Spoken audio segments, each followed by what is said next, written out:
What is up, guys? Welcome back to another episode of the Vintage Coleman series on this YouTube channel. Today we've got one that I've been wanting for a pretty long time, and it's this Coleman 275 lantern. This thing is nicknamed the Turd by the collector community, which is pretty funny. I bought this thing for 20 bucks a little less than a week ago, as of shooting this video at least. From what I was told, it runs semi-okay, but the pump was dry when I got it, so again, there's no way the guy selling it to me could have actually known. But other than the melted knob, the Mexican replacement globe, and the tremendous amount of dust on it, it does seem to be in pretty good condition as far as 1979 lanterns go. So as usual, we're gonna get this thing cleaned up and make sure the Schrader valve in this thing actually works properly, which is something we'll get into a little bit later in the video, explaining what the difference is between this valve and a normal Coleman valve.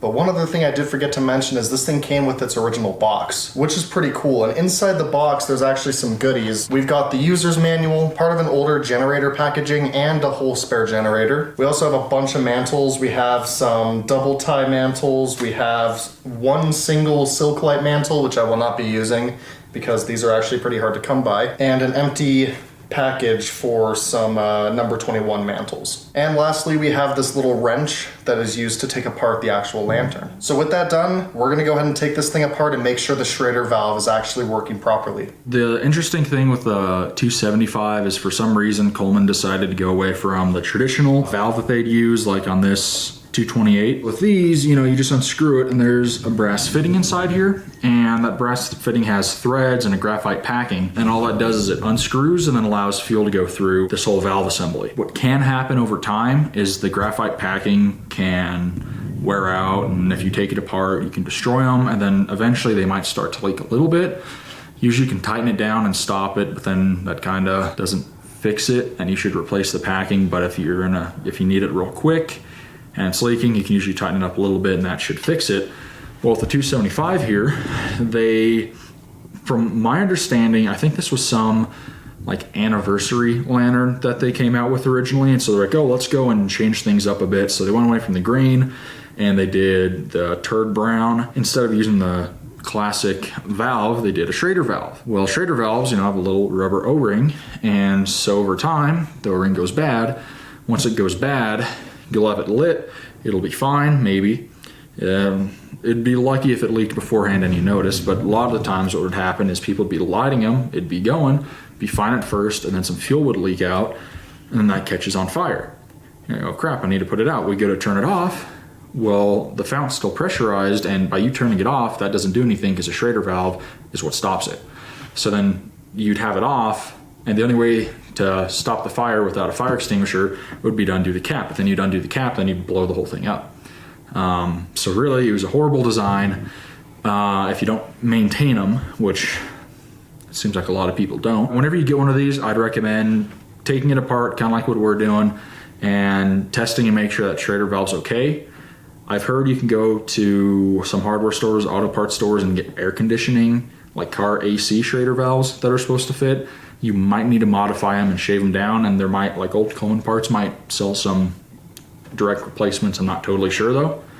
But yeah, we're gonna get into tearing this down, and hopefully the Schrader valve works. One thing that we noticed about this 275 is it already had that instant happen at some point in its life. So if you look down here at this fuel knob, let me turn it sideways here and get a little bit. Actually, let's go to the other side because it's really bad. You can see this has been on fire at some point, and I'm going to assume it's because the Schrader valve, which is tucked right behind it, probably leaked, and someone lit it and it fireballed. So yeah, at some point in its life, it did go bad, and hopefully they replaced it.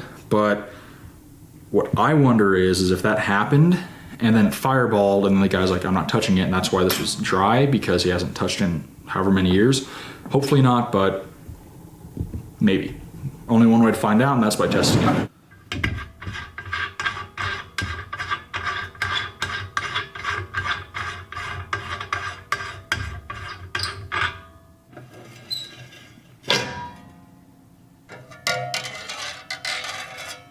So really quick, guys, I want to point out that the mantle on the left side of the screen here actually has a hole in it, but the one on the right has something I've actually never seen before. I don't know how well you can actually see it on the camera, but even though it's already been used and pre-burned and lit, you can still see the Coleman logo on it. which is kind of interesting because I've never seen that before on any other mantle. After it's pre-burned, usually the logo disappears.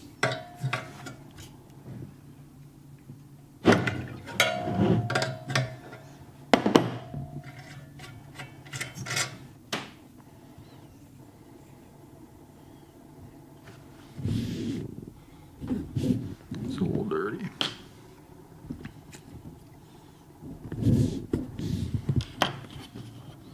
Look green, so there's definitely some nasty stuff in there.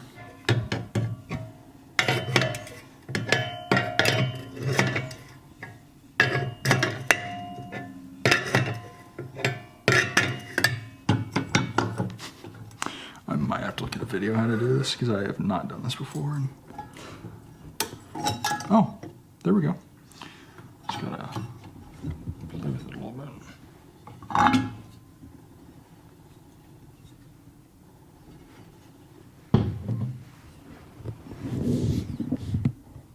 Wow, this is very, very interesting.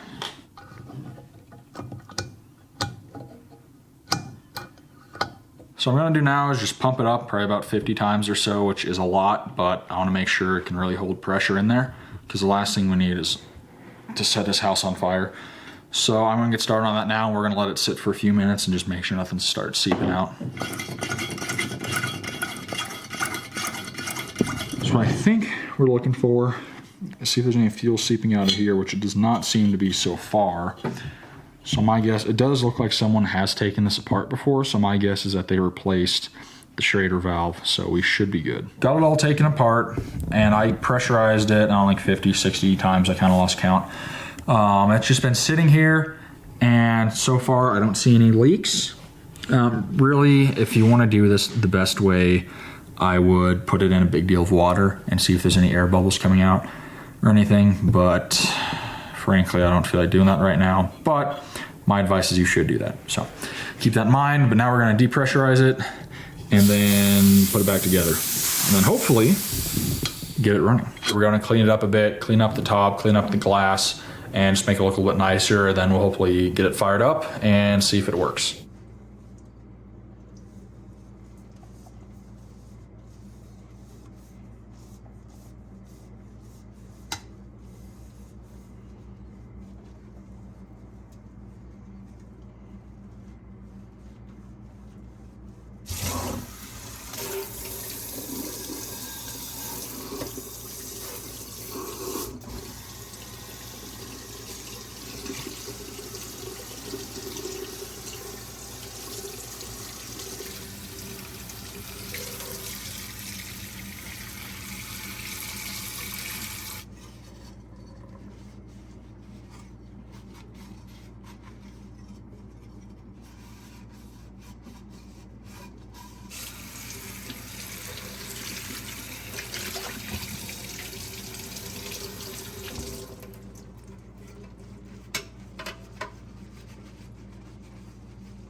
So that's not very, That's not really a good sign. No, that's not a good sign. Hopefully it's just left over in the generator from when we let fuel through. Oh no. Oh yeah. Okay, okay. Whew. Alright. I saw that, I was like, Okay, I think it's gonna be okay. Yeah, I think we're good. I think it was just because I actually pumped a lot of fuel through that generator, so it makes sense.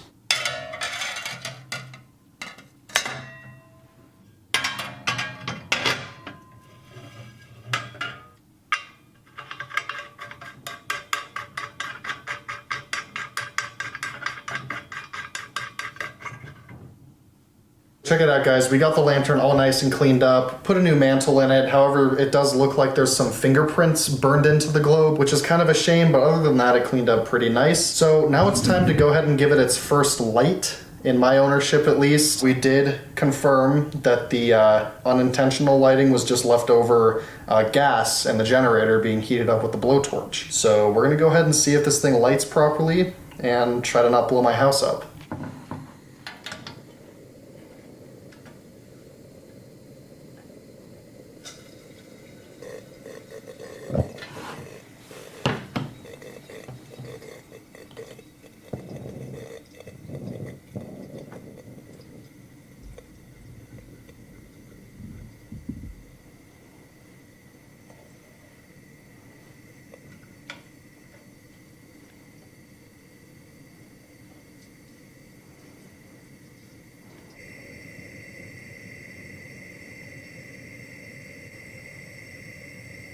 There it is, guys. Seems to be burning pretty nicely.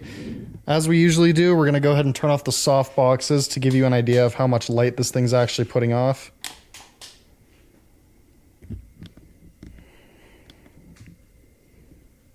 Yep, pretty typical, yet again, for a dual mantle Coleman lantern. Alright, so we're going to pump it up a little bit and see if we can get it to burn brighter.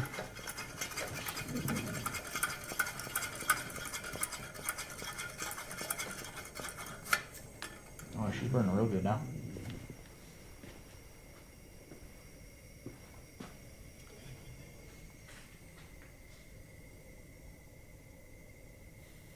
Lights up the garage pretty nicely.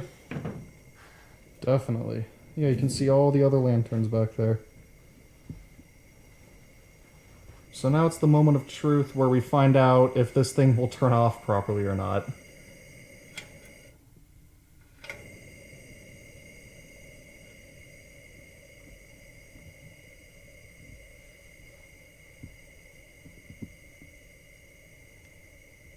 That looks pretty good to me. So the reason why you turn it and throughout the halfway mark, it pretty much cuts it off and then reopens again is because you have the eccentric block down there and that's directly connected to this valve instead of on the older versions where you have like a tip cleaner. And so pretty much every time you open that, it should theoretically clean out the tip of the generator and just make it last quite a while. And so when you have it in the middle, the tip cleaner is through the generator, so no fuel can get through, so it cuts it off. And when you move it to off, it goes down just enough to let the excess fuel burn off, but no more fuel gets brought up from the fountain.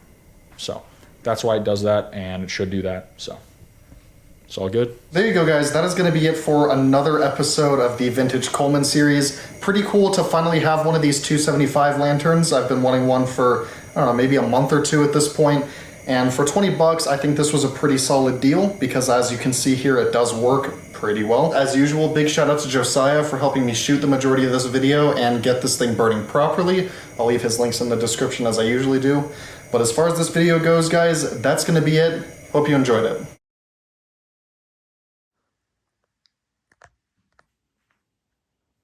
Rudolph the Red-Nosed Reindeer over here, boys.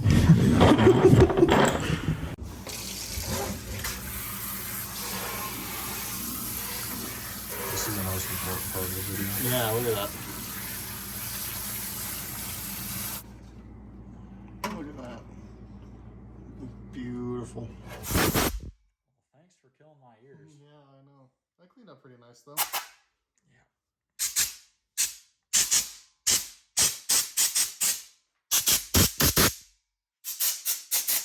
So we had a little incident where Josiah didn't know where the fire extinguisher was. No, what really happened is this guy right here didn't know where 2 fire extinguishers were in his own garage, so his dad roasted him. It was hilarious.